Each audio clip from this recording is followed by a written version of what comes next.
Hi, this is Lester Langdon, and we are here because we're going to stop real estate snakes. Hold on, let me get better light.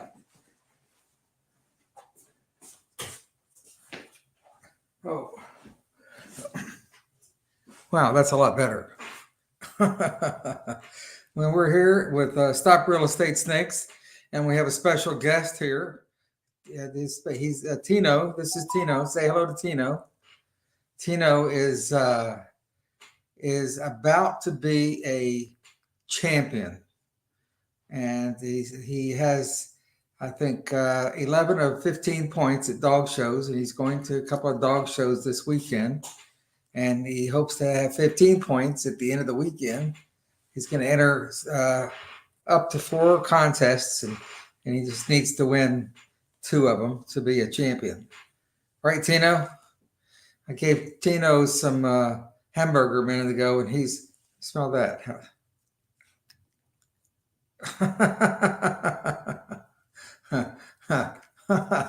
So since I give him hamburger, he likes me.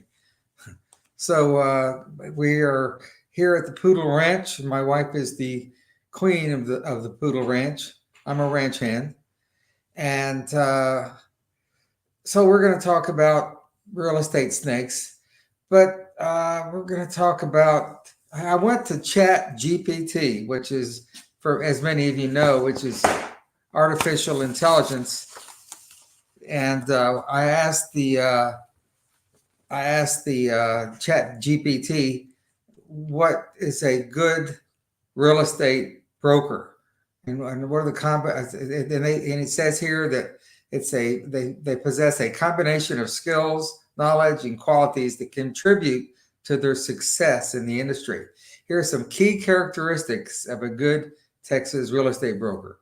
And we're talking. So you're gonna say, well, what in the world does this have to do with real estate snakes? Well, we're gonna get through that. So be patient with us. Tino, what's going on? What are you sneaking around here for? Look. So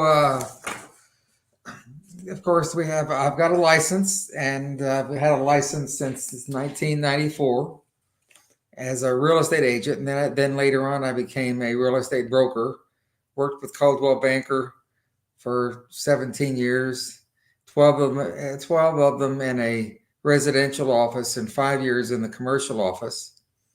And then I've also been out on my own as a broker for about 14 or 15 years. I'm also licensed by the state of Texas as a senior property tax consultant, and have my father and I have represented over 3,000 hearings to represent people to reduce their property taxes. And so I've got both those licenses, and I'm aware of what's going on, and I keep abreast of real estate laws. Tino, where are you going, buddy? This way. Okay, where are you? There's nothing down. There's nothing there. Turn around and look at the camera. Oh, hold it. Okay.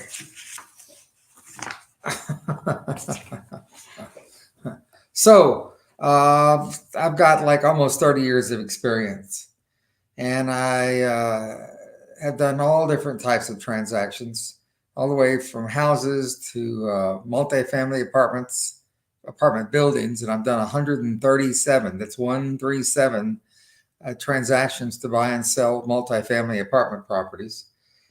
And I was born in Houston, so I think I know a little bit about the market. Communication skills. Well, I hope that since I went to both, I went to 4 colleges actually. Went to Stephen F. Austin, the University of Texas, where I graduated.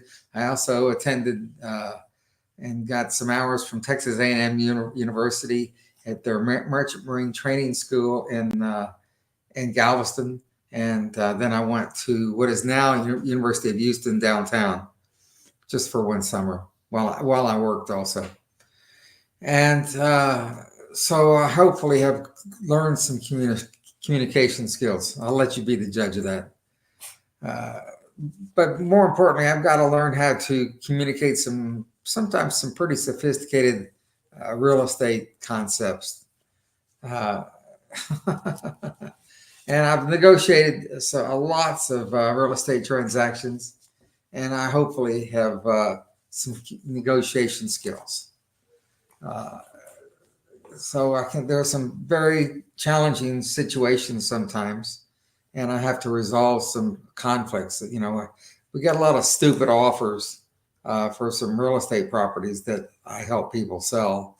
Get some really stupid offers, and I've got to be nice about it and say thank you, but no thank you. And or we might want a better way to say that would be, well, we invite you to continue to negotiate. How's that for a nice way to say no thank you? But we don't want to scare you off, so come back and make another offer. I definitely know market trends. Right now, as you know, interest rates for the last 30 years have been going down, and it seems now that maybe the interest rates may have bottomed out and have soared here in the last, the last year? Have soared, and you've probably been reading about that in the news. And I had some challenges myself with that. I have a house that's very unique, and in my zip code, there's not another one like it in my zip code, and so there was no comparable sales, so I couldn't. I had a 4% interest rate loan on for a 30-year loan, and I wanted to negotiate that, and finally. I found a a mortgage broker, and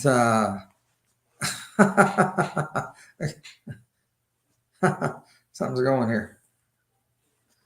So anyway, we couldn't get a loan because it couldn't appraise because none of the houses had sold.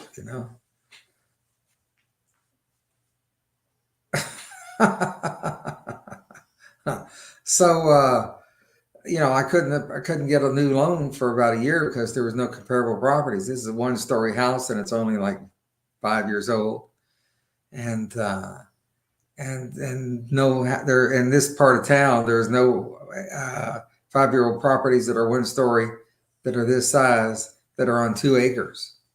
So no comparables. So finally, a house down the street on 2 acres sold, and we finally got an appraisal. And it came in for less money than what we built the house for. As a matter of fact, it came in about 15% lower than the appraisal that we got to get long-term financing 6-7 years ago. So it went down in value after we owned it for 7 years. It went down in value, allegedly. Down 15% in value, and whereas every other house in Houston went up in value over that 5-year period. So and that was really because the comparable was an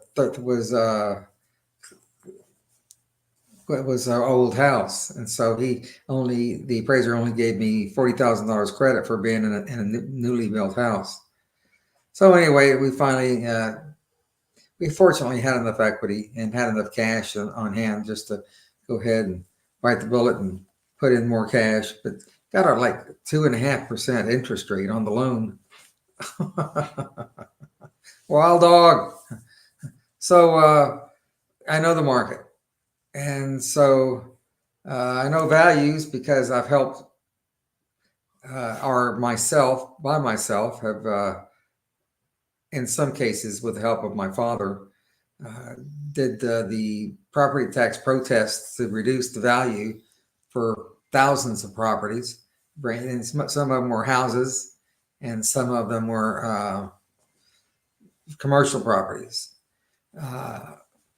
Interestingly enough,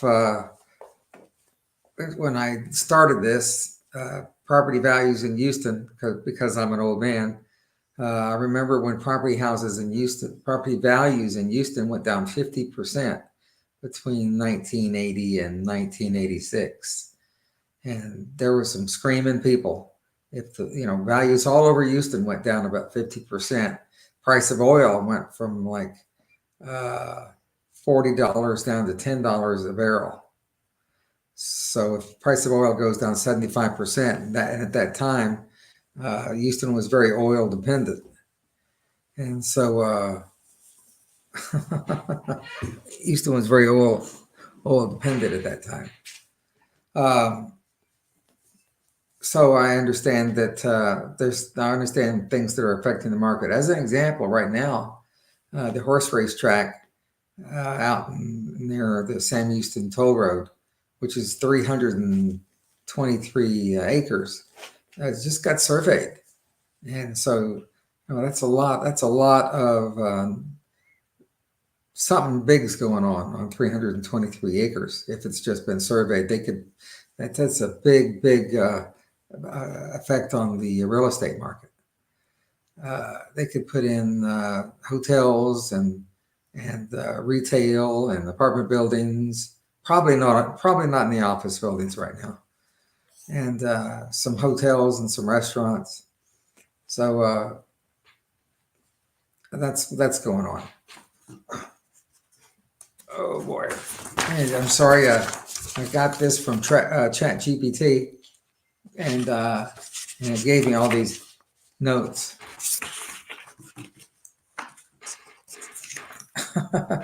Dog attack. You want the rest of the hamburger? Okay, here. Have some hamburger.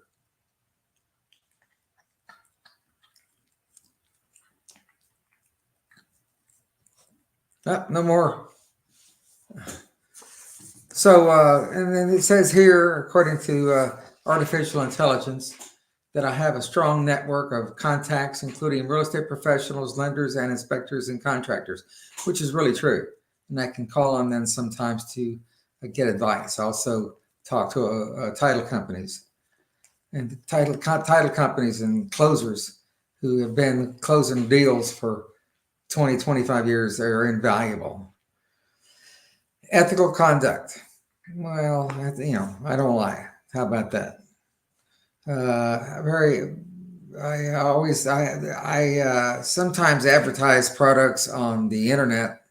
Pardon me, I advertise properties on the internet, and sometimes after a property closes, I take the advertising off, and they ask, "Well, okay, did you just take it off the market, or did you sell the property? And by the way, what did you sell it for?" And I always put $1. I always put $1. And then they call me up and say, "Oh, you didn't sell it for $1. What did you really sell it for?" Well, I'm sorry, I can't tell them because it's confidential. I mean, it's none of their business what a client of mine buys or sells a property for. And so I'm very active during the entire process of putting it on the market. I've got a couple of warehouse spaces that I'm helping to lease. And I even went out and did a video of the warehouses and put those on the internet. So if somebody calls and wants to make an inquiry, I can just send them a text with a link to YouTube and tell them what the property looks like through a video tour. I even have a gimbal. You know what a gimbal is? A gimbal is actually you attach your camera to it, and it steadies the camera so that it doesn't shake while you're walking around and doing your video tour with your camera. So I guess I'm tech savvy, I think, is another principle here. Yeah, it says here tech savvy.